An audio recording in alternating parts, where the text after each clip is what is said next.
and I got here too when I was dancing. So, because my whole thing was like, all throughout high school, I was like, I want to finally find a group that I can dance with and such. Because in my area, it was just me. I was just the only like hip hop dancer, I guess. Where are you from? I was southeast Houston side, so it was at Dobie High School. So you were always like a breakdance kid, or? I would say like I got into breakdancing around 8th grade, and then I kind of went on and off into different styles. So I kind of went into popping and like the more kinjas type of stuff. That was what like my initial inspiration, and then I got into like the whole breaking scene. So those styles kind of like influenced each other, and I kind of combined them together, and that's more of my style. But I didn't really have like any community or people to dance with. It was kind of just me doing my own thing, and I kind of figured out my own thing. Just because a lot of the people who did used to dance at my high school, a lot of them were older generation, and they graduated already. Yeah.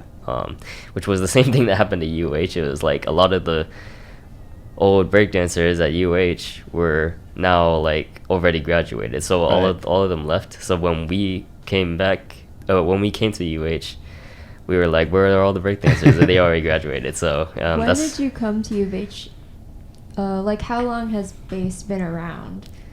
We just start like unofficially like in the spring semester of 2023. Yeah. Okay. We just got together because I was performing at the Lenusan Park. I was just dancing because I was just doing my own thing, vibing, and then these two boys passed by and they're like, "Yo, do you break?" And then I'm like, "Oh yeah, I break." And then they were a little confused by what I was doing because it was like kind of breaking, kind of not. It was a weird contemporary type thing. But they thought it was dope, and then we started talking about it, and then eventually we were like, yo, we want to make an actual like organization here. So that's how that started, and then we started doing our own like open sessions and stuff like that, unofficial open sessions, and then that led to more connections, and then we actually had like students from Parker's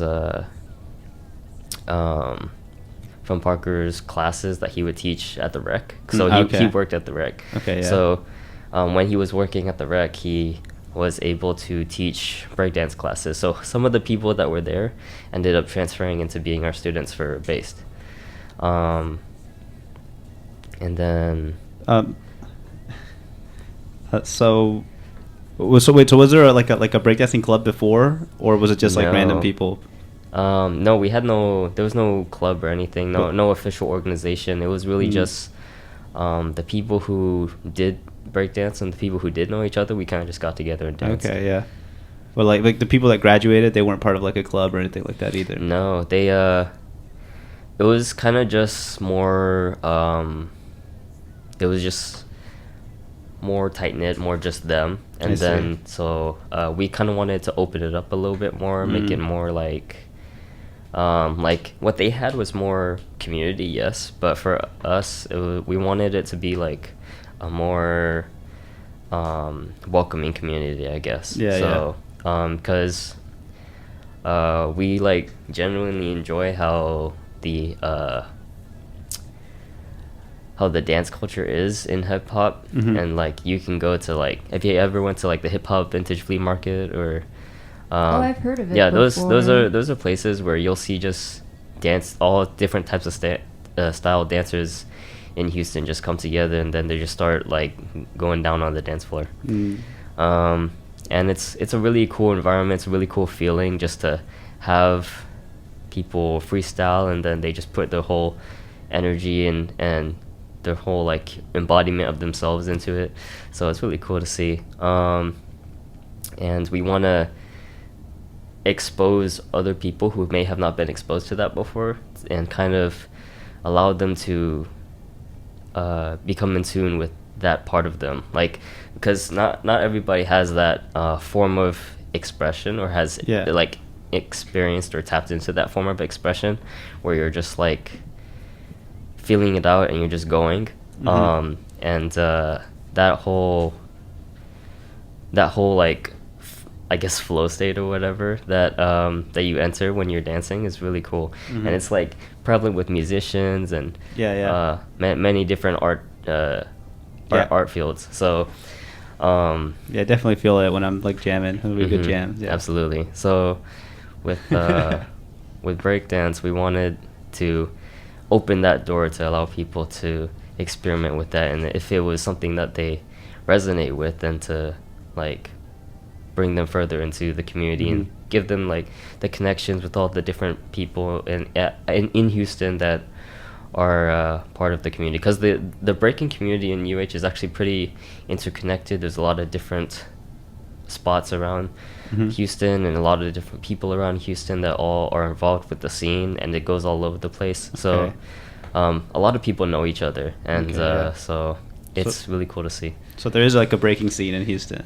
Yeah, it's not as big, I would say as like areas in California or New York, but it's still pretty big. Like in Houston, it's way bigger than I would say any other city in Texas. Maybe Austin might be equivalent, but that makes Houston, sense. Houston's pretty big just because the hip hop scene in Houston is bigger than in Austin. Oh, dude, they don't break to like Chopped and Screwed, do they?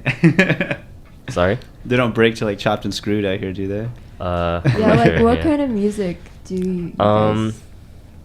It's kind of changed. Like with old school breakers, they would have like just break beats, which is just like it's like the words from the hip hop music, or they take out the words and then it's just like the drum beat, right? Yeah. So that's what they would dance to, but now they have like DJs that combine those with other mixes, and they make their own remixes of other hip. Like there's this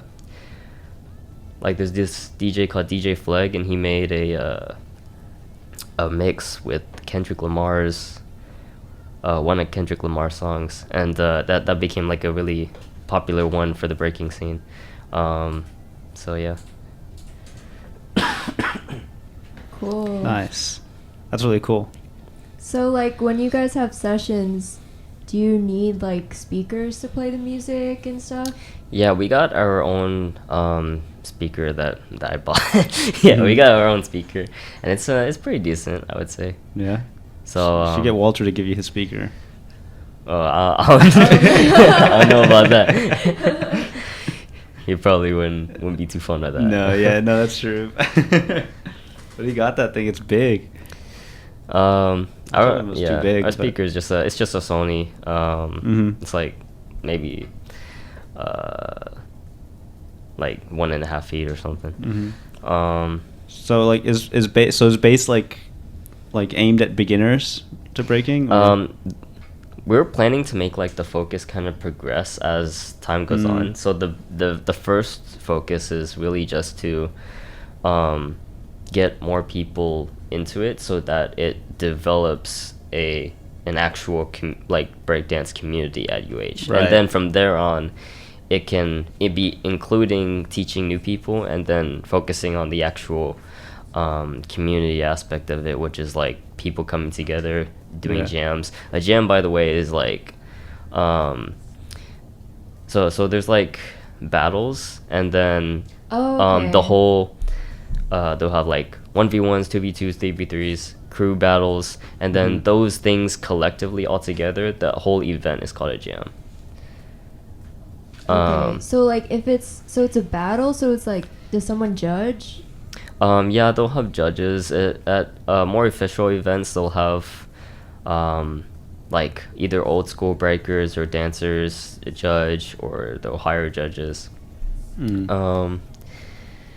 And then there's actually a national organization dedicated to college breakdance organizations that reached out to us and reached out to all of the other ones in Texas and in the US. So you're joining that?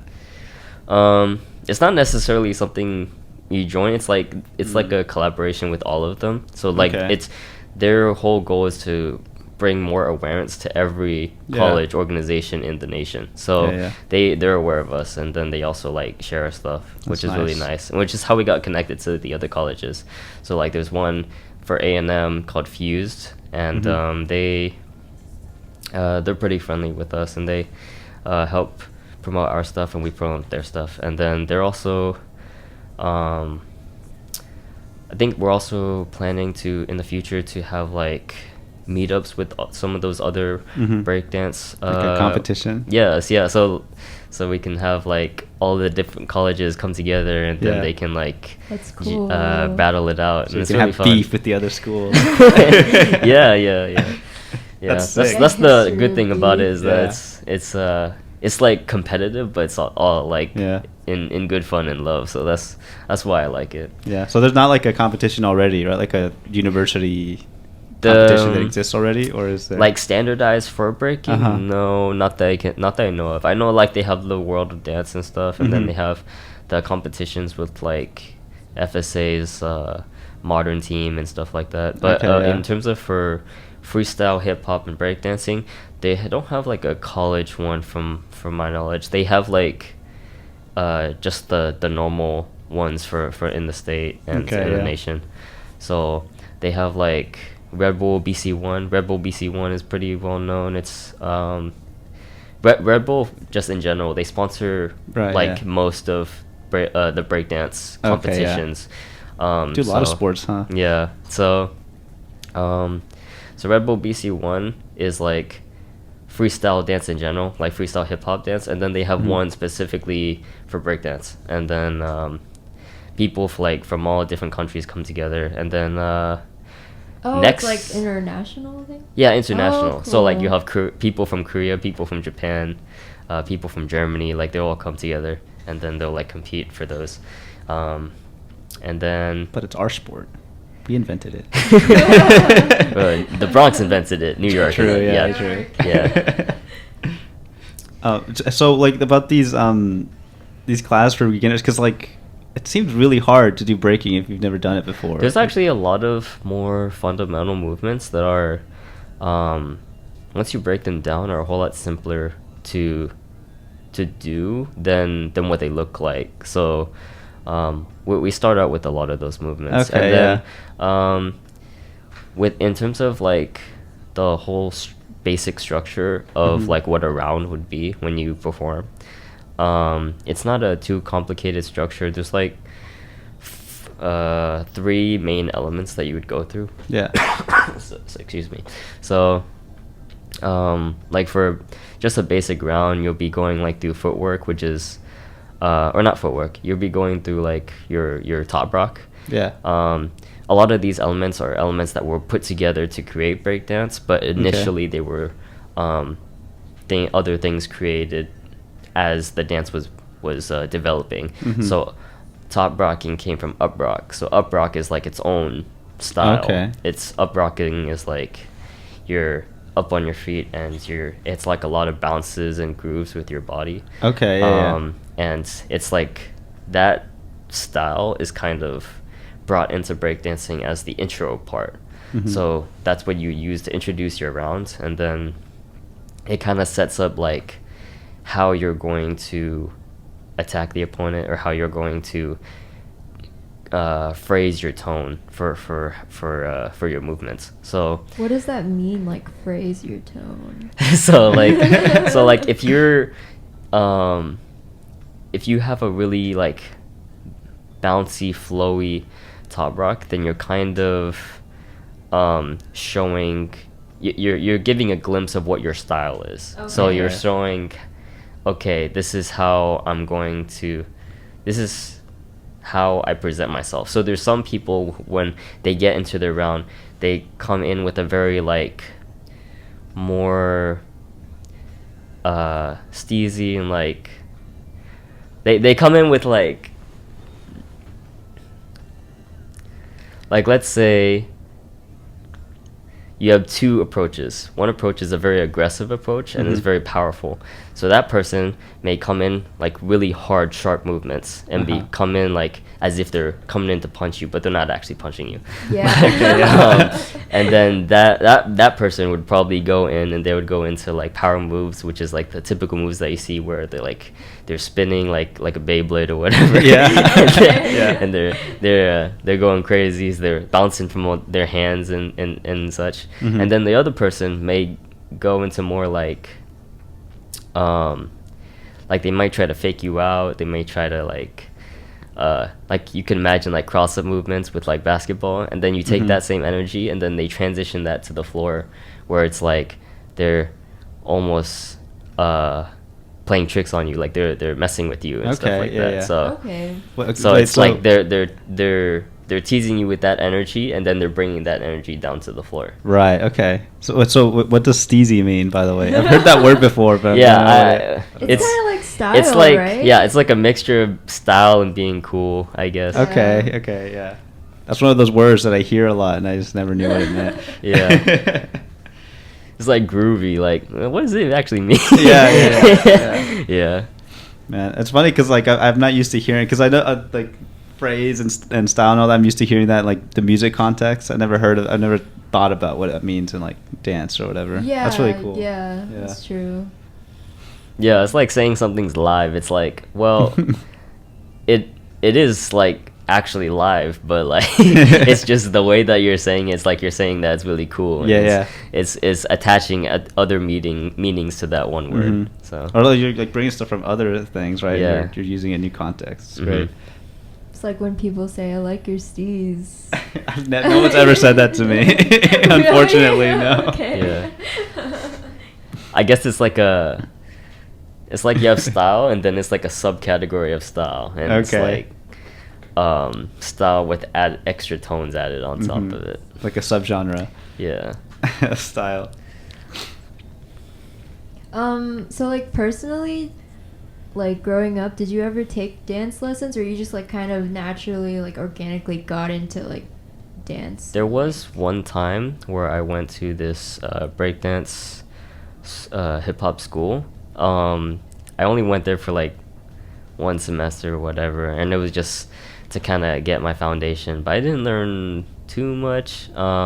Most of mine was developed by just like meeting other breakdancers, and then other breakdancers kind of helping me out with like positioning and form and stuff like that. Right. And then just watching a lot of videos, to be honest. That's the benefit of my generation, because the previous generation they would talk about how like, oh, we would just go in and figure it out, and then if we get good feedback, then that's how we know it's good. Or like you had to go see them and like watch them. I know it's like that's the way it was for musicians. You had to go see them play and like try and figure out like what are they doing, what notes are they playing. Yeah, that's cool. So you don't have like a background in dance, like an I had a background in music, so I used to be a violinist. Or I was a violinist, like, even through my breakdance. So I was a violinist since 5th grade, and then I did it all the way to my senior year of high school. Nice. So that kind of set like a foundation mentally for like musicality wise. So for me, from my understanding, it's like I was learning to play an instrument like that. It created that link of music and feeling the beat, and then transitioning that feeling into actual action with your body. Right. So being able to connect those things with like feeling do, and that thought process is what I transfer over into dance. So that made dance a whole lot more I guess plausible in my head to do, because otherwise if I didn't have that foundation, I feel like it would have been a whole lot harder to get into the thought process or a freestyle, and I probably would have been more into choreography, because in choreography it's a little bit more structured. You have that structure that helps you put things together, because you lay down your foundation, you lay down what moves you're going to be doing, you're counting in your head, you're putting all that together. And then with freestyle, it's a bit chaotic, but it's chaotic in a more natural way, in a more organic way. And or it can be chaotic, but it can also be like well thought out. Oops, sorry. But it can be well thought out, but the way that people think out a freestyle round, it's more like, okay, I have a concept, like I'm gonna be a spaceship or I'm gonna be a UFO, and then they'll kind of just run with that idea. and then they go with that idea, and then they experiment with it as they dance. So that's more what I mean by like they mess with the concept. It's like I'm gonna be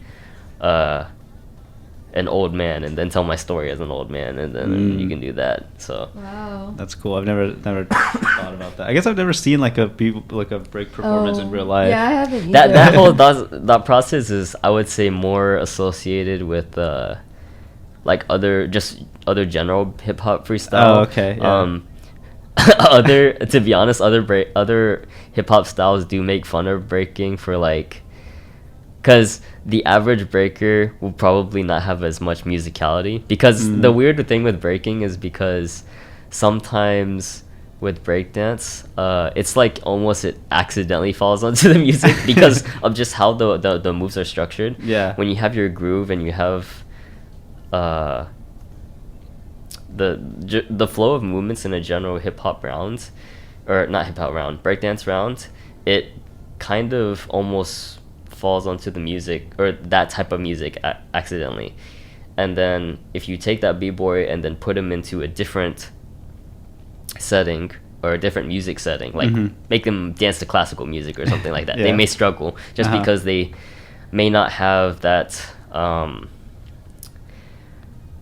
that connection in their mind where they can hear it, listen to what they're actually dancing to, and then transition that into their movements. So that's like the difference between like an average or breakdancing, or average or beginner breakdancing.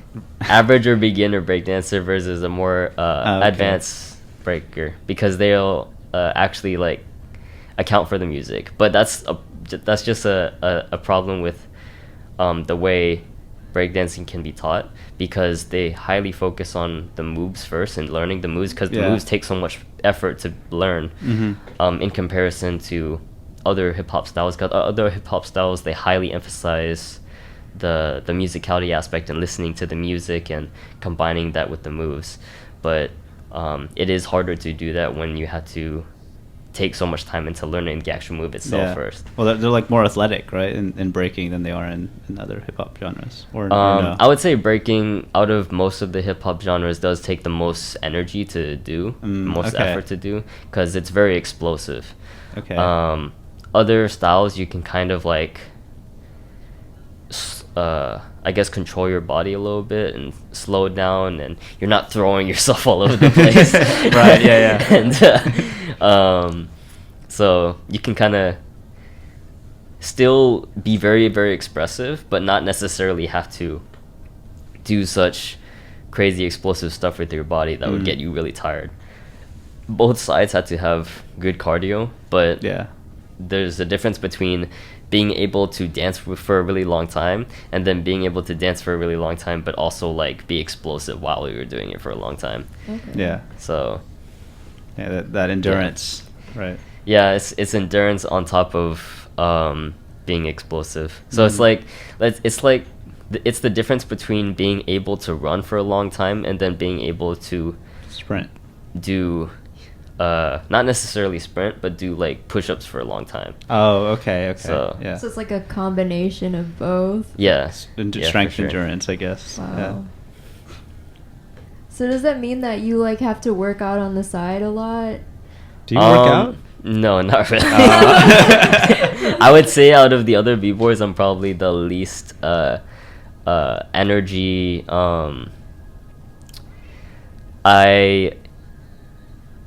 I push the least energy just because in my style, like I'm pretty laid back and I'm pretty like more mellowed out, and then I'm not. I don't do a lot of power, so and I just have really bad stamina in general. I feel that. But yeah, in comparison to the other b-boys, I don't throw myself as much for Right, sure. yeah. But the other b-boys, they do more power, so they are very good at controlling their energy and and very good at going on doing a rounds with a lot of energy and then lasting pretty long, which is something that I'm still personally working on. But for the most part, a lot of b-boys may do mainly just dancing, but because the sorry, for me, a lot of my strength for my dance has come from just dancing more, and but it does definitely help to work out, because the working out on the side does make it a whole lot easier. Right. Okay.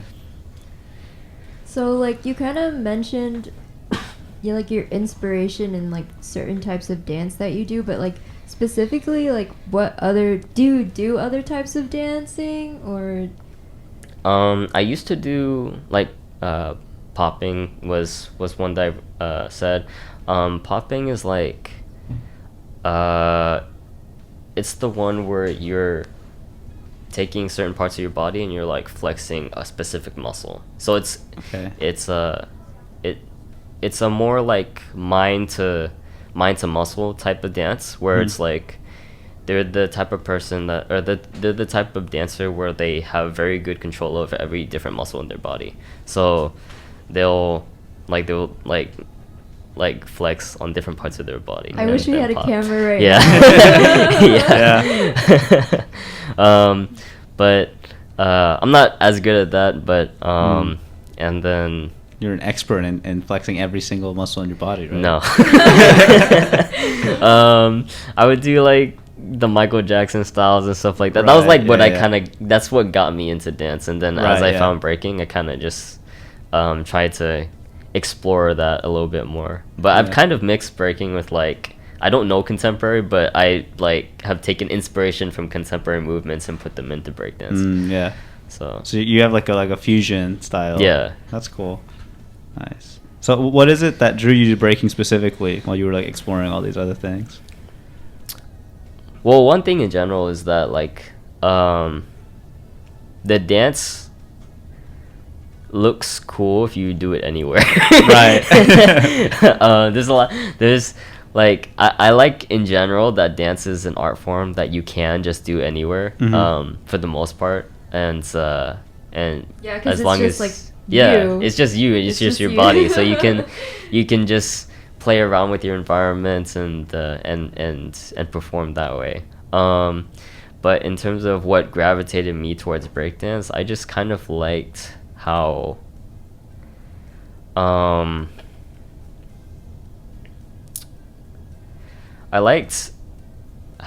it was a way for me to kind of exercise my body, and then also it's really fulfilling to be able to practice a certain move that looks humanly impossible, and then you're able to actually do it. Nice. So I see. So like when people like get onto their hands and then they can spin, and it's like or on one hand and then spin. Like that's it looks like, or it is one of the moves where some people may look at it and it's like, whoa, that's crazy, that how is that even possible? And then some other people may see, oh, that's pretty doable, and then they try to do it and then they can't. Nice, yeah. So I like that aspect of it, and then also I just think I saw breakdancing and then saw it in the context of hip hop, but for me personally, what gravitated me towards it is I saw the potential of this style to be placed into a whole bunch of different contexts, and being able to still work in those contexts. So like you could put it into like there is a company that dances to classical music, and they're a breakdance company. That's cool. So nice. like I dance personally. I like dancing to jazz music, so Okay, I'll nice. breakdance to jazz music, So Wait, like what do you like to what songs? What artists? what I'm artists? just curious personally. Let's see. I look up. I just listen to a lot of random jazz music, but Okay, you don't listen. You don't like pay attention to the artist or whatever. sometimes. I mean, there's just Duke Ellington and stuff. But, Right, like, sick. Yeah, but I'm also just like when I listen to music, sometimes I don't remember the artist. I just I'm just like, the oh, this same sounds way. nice. I'm gonna just stick it in You're there. just shuffling, right? You just, like, Yeah. put it in your playlist, Yeah. you know? No, I did a lot of jazz. That's in why high it school. always gets crazy for me when somebody is like, "Oh, what's your favorite artist?" And I'm like, it's just I know. it sounds good. I just put it in there. Yeah. No, I had like a Yeah. big jazz phase in high school, so like I learned everything. Yeah, That was like my that's really dope, hyperfixation yeah. for a bit. Yeah, there was jazz band at my high school too, and I was like, damn, I wish I could have been in that. But violin in a jazz band was not something. Yeah. Yeah, If I yeah. played bass, that would have been so nice. But yeah. Oh yeah, you can just play bass. Yeah. Yeah, cause the only string instrument from orchestra that they would put in the jazz band in my high school was Just the bass. The bass. That makes yeah. sense. Yeah. But you have to learn how to pluck, right? They don't. I don't Yeah, they don't slap teach you that. and plug. Yeah. I mean, they did, but Oh, they did? like plucking is actually the first thing that they teach you in orchestra Oh, before you're right. before Yeah, they yeah. actually yeah, it's get like to the the bow. pizzicato Yeah. thing, you know? I literally took a class on this. Like, forgot already. Yeah, It's been like 3 like years. a music major. Yeah, I had to take a class on the string methods. I'm teaching like little kids. Yeah, But that was like 3 years ago now, so I already forgot. that's valid. Yeah, they had me on violin. That was fun. So, like, you like jazz music, but what did you, like, grow up on, like, the music that you... Oh. Okay. like, how did you get to this point? How did you get here? I would say, okay, then there's the radio music, and then there's like I was obsessed with Ryan Higa. Of course. Oh. Yeah. I And then remember Ryan Ryan Higa, Higa. and then Ryan Higa would make his stupid music and his stupid like Yeah. parodies Parody and stuff music, like it's that. actually pretty Yeah. good, though. Yeah. Like, Yeah. looking back on it. Yeah, and then watching Ryan Higa would lead to like he had a connection with like the Kinjas or people from the Kinjas, Mhm. and then I would see the Kinjas dancing, and then that's kind of like partially Okay, what yeah. inspired me. And then just the type of music that was in their dance was the music that I would get into. Right. Yeah. Thanks. So Ryan Higa, that's crazy. Yeah. Does he still make videos even? No, he's a streamer now. Yeah, he doesn't Oh, make any they're all videos. streamers now. Yeah. Yeah. That's rough. Okay. So Oh, what was the process for creating bass? I mean, you kind of like covered this, but like, was there anything that you like struggled with or? for Really creating just the like- org. yeah, for Yeah, creating- really just like the document stuff. The only like difficulty was just making sure that we have everything. Yeah. Because Yes. So it's you're just- like a yeah. registered org now. yeah, we're a registered org, so Nice. like you can look and get involved, and you can find it and see it. Oh, cool. Yeah. And yeah, the only thing that we're just really trying to make sure we solidify a little bit more is like the whole our funding and stuff like that, Mhm. and the our membership, and then what benefits we're going to attach to our membership. Yeah. Because right now anyone can get involved, which is how we want it to be. Anyone can get involved in like the beginner classes and open sessions, but we want to later on add like intermediate and advanced classes, Mhm. so that we can teach like more advanced moves or more advanced concepts. Yeah. So for that, we would want to have like some sort of way to help fund the org to make it a little bit easier on us. So you think you're gonna have like dues probably at some point, like member Yeah, dues? at some point. Yeah, that makes sense. I mean, if you're taking the time for those intermediate level classes, right? That's probably more effort. So you're planning to just do like classes, or are you gonna have also like other types of events? We do want to run events. We do want to eventually have a jam maybe with the other breakers, but it's just hard because not everyone is at the point where they're comfortable yet to actually Right. like just go out there and perform. Mhm. Because and it's reasonable because they feel like they don't have the vocabulary yet, and it's definitely understandable, because if you only know like 3 moves, then you wouldn't feel comfortable just going into a circle and just or going into like a more competitive competition or battle, and just doing doing it against somebody else, Right. especially if we have a few people in the org who are more knowledgeable. Those people would have to be judges, but we have like more than 3 or something. So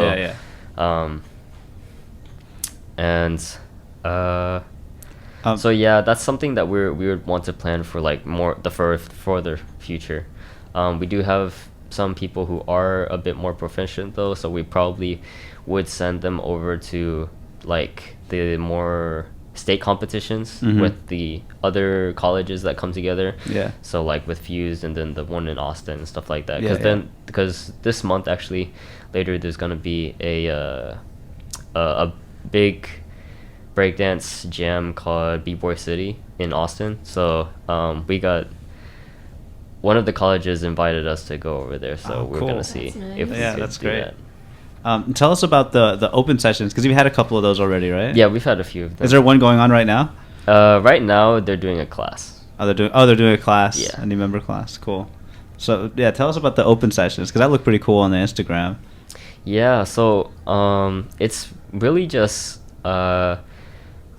mostly the people who are just come together and then they're just dancing and doing their own thing, and there may be like, well, we call it like we're in the lab, so like they're just like, or like if somebody's like still their move is still like doo-doo, then we're just like, go back to the lab. So they get to try out stuff that's more like them just experimenting with their moves. Cool. And then the people who are still learning on certain moves, like they're more beginners, it's time for them to basically like get more feedback on those moves, and then we can help them out with like making the move a little bit more solidified for them. Right. That's cool. So like, where do you have your classes and sessions at on campus? Like, we have them typically in the Moody Towers lobby. And when that is not available, we are just doing it in the student center, like near the Starbucks. Oh, cool. Nice. Yeah. There's not people like walking by there? Whatever.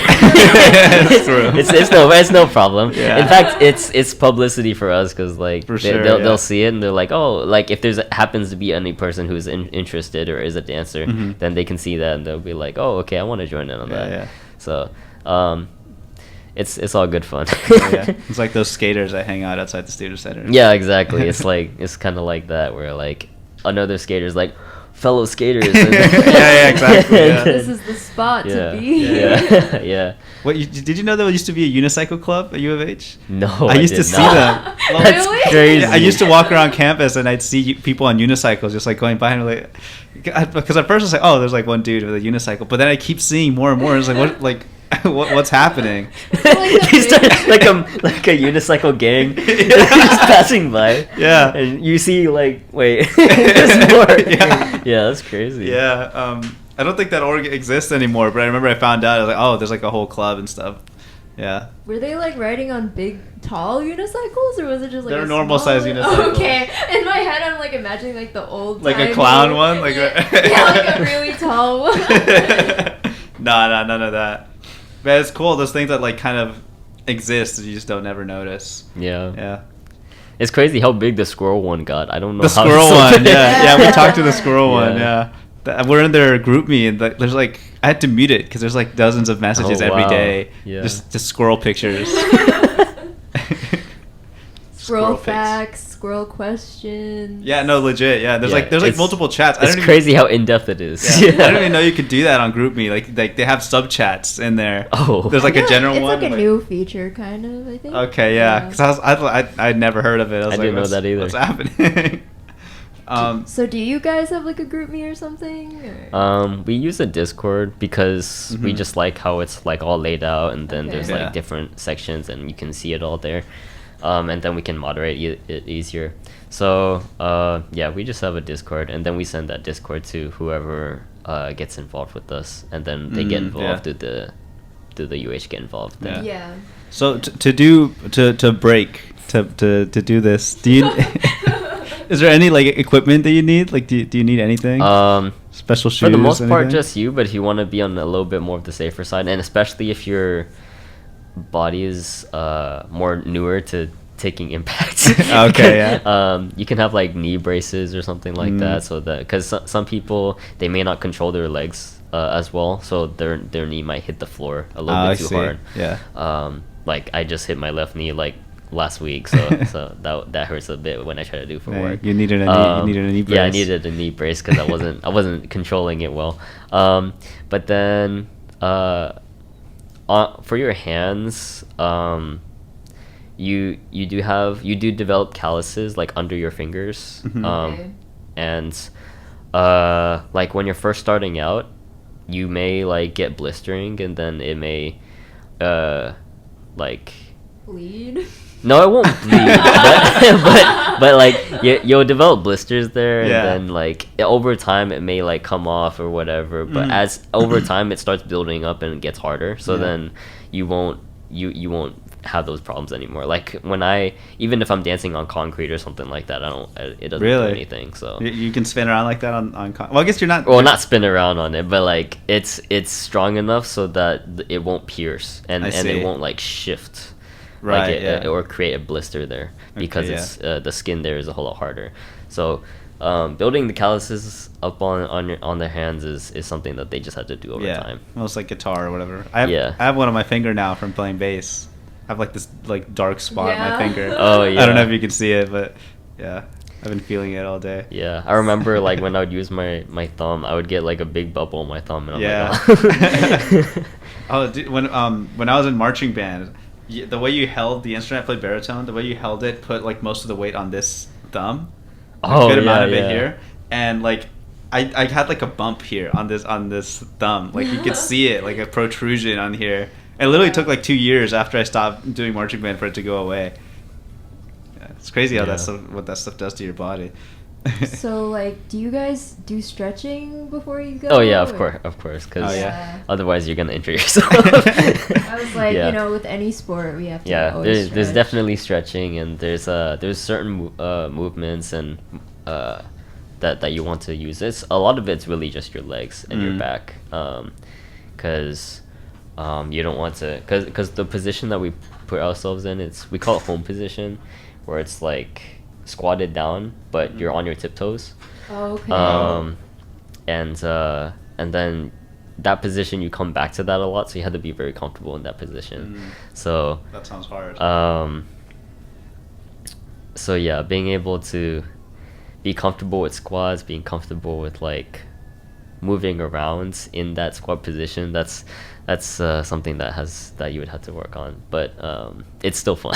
So in terms of stretches, a lot of it is like back mobility, leg mobility, arm mobility if you do more power moves and stuff like that, because you're going to be on your actual arms when you do power moves. But everything else, it's pretty basic stretches from there. Okay, yeah. So on a scale of 1 to 10, how important is fashion for breakdancing? Oh, fashion is very important. I would say it's like. Oh, okay. I would say like if you have like a b-boy with like a tank top and jeans versus a b-boy with like a whole fit, all the moves just look a whole lot better. It's because of the way it flows with your body. That makes sense. If you're just like have a really skin tight fit, and then you dance, it looks the way that the human body bends, it looks a little bit too grotesque, angular, I guess. Oh, okay. The way it bends, because those clothes, when they wrap around you, it like rounds out and softens a lot of those things. Yeah. So when you're doing footwork, or if you're doing, or just basic movement when you're standing up, everything flows a whole lot better, and everything doesn't looks more cohesive. Like it all looks like one soft unit, and then you can make it look hard if you want to. But because I assume you wouldn't wear sandals. Yeah, like when I do footwork, I prefer when I do footwork, I prefer having like baggier pants, because the baggier pants in my opinion makes it look better. If I have just like skinny pants, which isn't comfortable anyways to dance in. It doesn't when you're well? it doesn't translate well, yeah, because the legs when they go around each other, it's not clear. It's kind of hard to read. Wait, so it's clear when you have baggier it's clear clothes. when it's thicker, yeah, because if you have really really thin clothes, it just looks like noodles and sticks going around each other. And when you just have noodles and sticks going around each other, it's kind of like, what's happening? Yeah. So especially since like some people who are really good at power aren't power moves. When I say power moves, I mean like the more acrobatic moves. Yeah. They aren't necessarily have a lot of upper body strength. They just have really good balance, and they know the posture to be able to do the move. Okay. So some of them may not necessarily have a really big build or anything. So they're still slim. Slim thick with it. Yes. No. Okay, so it's not. No, yes.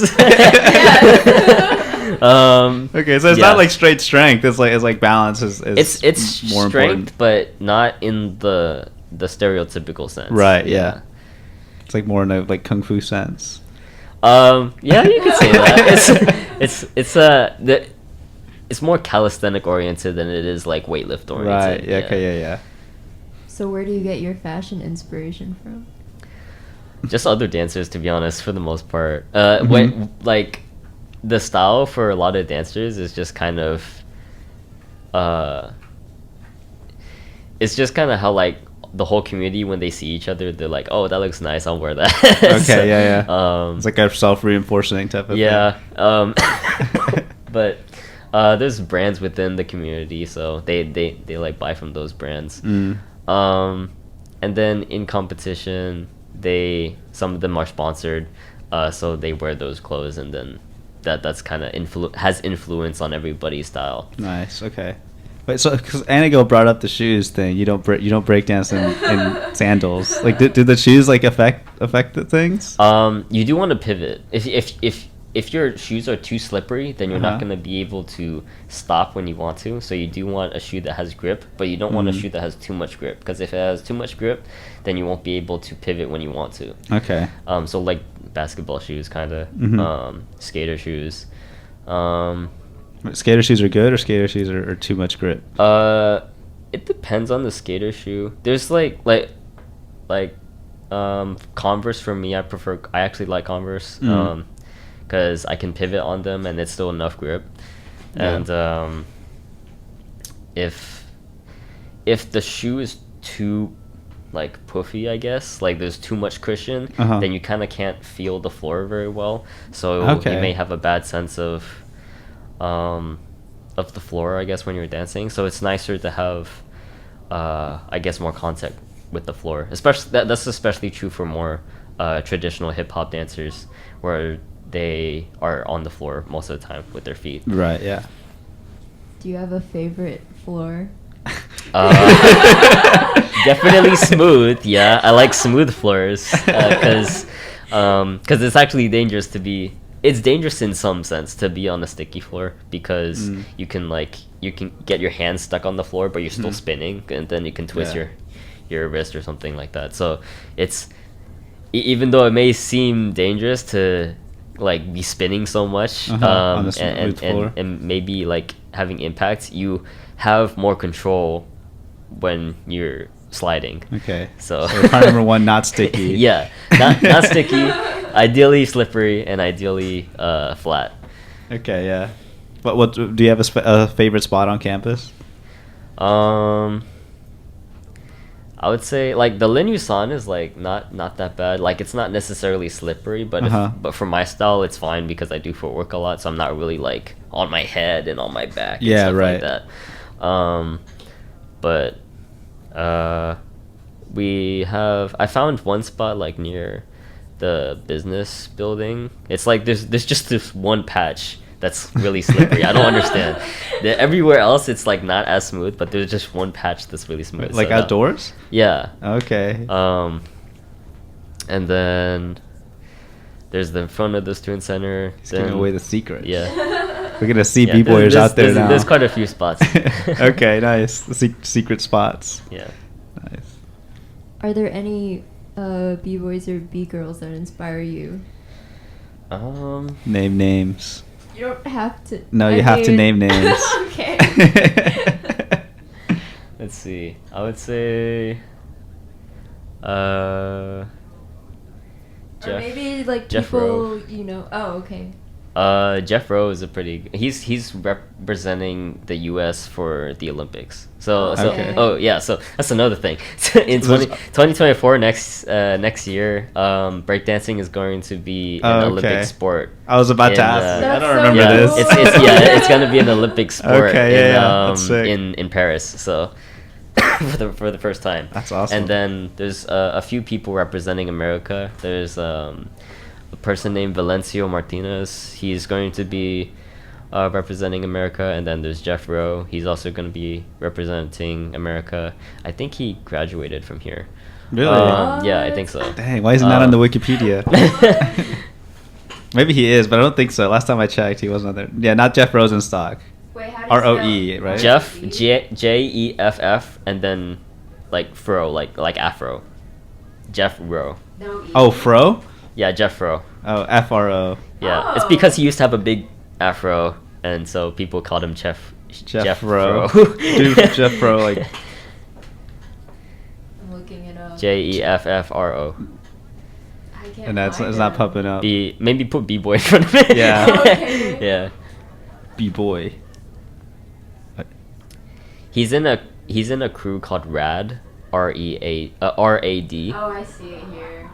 Yeah. Jeff Rowe. R-A-D or RAD is a pretty big they have a big name for themselves here in Houston. Oh, really? Oh, they're from... Okay, so he is from Houston. Yeah, they're from Houston. Oh, okay, Okay. then that makes sense. Yeah. That's really cool. Wow. I didn't know this. Yeah. Someone should update that Wikipedia. This is sick. I'm serious. Because they have the dude who did the Big Bang Theory, Sheldon from the Big Bang Theory. That like went to UH? Yeah, that kid graduated from UH. Yeah, Oh, that's like one of the oh. only people that's Oh, famous yeah. that graduated from here. Okay, I Yeah. did not know that. That's cool. Um, I didn't know that. Yeah. Well, Jeff Rowe is a lot cooler to me. Then the Than An I forgot Olympic his name. athlete. Yeah. Yeah. That's crazy too that we're gonna have like An Olympic dancers sport. be Olympic athletes. Yeah. Yeah. Actually, that is like because there's not other dances that are Olympic There's sports, like is there? there's like figure skating. which Right. is Yeah. Kind of like a Yeah. form of dance in Uh-huh. a way. It is one of those weird ones because like some people consider marching band a sport because it's like similar to figure skating where you have judges and they give you like a score and Yeah. stuff. Those Okay. things are always they can get messy when it comes to judging Definitely, because yeah. because it starts seeping into more art territory so Mhm. that it becomes harder to judge more Yeah. objectively because like with archery like they either hit the target or they don't. Right, right. But with Yeah, Creative. you don't tell a story with archery. Well, yeah, like you don't go into it like an archer begs to differ. Yeah. I mean, like you don't go in like I'm a UFO and I'm going to express that through my archery. Yeah. Yeah, But you so- do that in breaking, and Yeah. you do it in marching band too. Like the I'm a Spartan warrior. I'm a Spartan warrior. But marching band just popped out in my head because it's like based on like military band stuff, right? Like if you look Yeah. at old marching band stuff, they're just going like doing drills like up and down the field. Mhm. But now it's like very almost dancey. There's like stories and stuff. My junior year we did one that was based True, on The yeah. Raven, like the Okay. Edgar Allan Poe story. So it's like yeah. it's becoming more artsy like every year. It seems like. That's really cool. Yeah. Sorry, I made this about myself. No problem. That's interesting to hear. We're connecting. Yeah, we're connecting. So we're like pretty close to out of time. Did we run through all the questions? yeah, pretty much I think. So like anything you'd like to plug, like Any events coming up? Anything or- big? and then socials. So far we're just having the classes and open sessions, and then we're gonna plan stuff in the future. But that will all be announced on our Discord and our Instagram. At And, B.A.S.E.D.UH. Yeah, and the Instagram is _UH, B-A-S-E-D _UH, and then there's a link tree in the bio that you can use to access the Discord. Nice. And when are the open sessions? And the Open classes? sessions. Our open sessions in our classes alternate every week, so that's why we announce them. But it's on Fridays from 5:30 to 8 p.m. and then it's on Wednesdays from 4 p.m. to 6 p.m. So right now, hurry up, go! You can still catch it. Before we go, walk us through how you join B.A.S.E.D, because joining orgs at U of H is like a complicated thing. Oh yeah. I know from personal experience. So the way that you access like Canvas and all of that, you would go through your UH access, and then there should be a tab that says, or an icon that says get involved. You press that icon, and then it'll bring you to another page, and then for some reason it doesn't have you already log in into that page, so you have to sign in again. So you had to sign in again to that page. So you sign into the get involved page, and then you go into the top. You can go into the search bar and then search in breaking, and then it should be the only org that pops up because there's only breakdance org, but the full name is the breaking and style education department. Click on that, and then there should be a request membership button that's blue. You push on that button, and then it will send an email to me, and then I can accept it. Nice. Okay, good. Okay, that's not as hard as I thought, actually. It's just that you have to make sure you sign in, because last week we had so many people come in and like, there's no form, there's nothing there, and it's like you just have to sign in again. Yeah. That's everything, right? Yes. So. Well, we're out of time. I think we went over, actually. We're 1 minute over. It's fine. But thank you for joining us. Yeah, thank you so much for joining us. This was really fun. Yeah, it was fun. I learned a lot. Yeah, we didn't know anything about this going in, basically. You already talked about where people can follow you, social media, events. That's pretty much all for this week, folks. Yeah, next week we are interviewing a band called Bugsuckers. Bugsuckers, one of my favorite local bands. Yeah, so tune in. The students, they go here too. Yep, of course. So tune in next Wednesday at 4. This is Comrade Zab. And Anna Gale. And you're listening to Intersound, Houston's Coog Radio's place for interesting sounds and people. Goodbye. See you next time.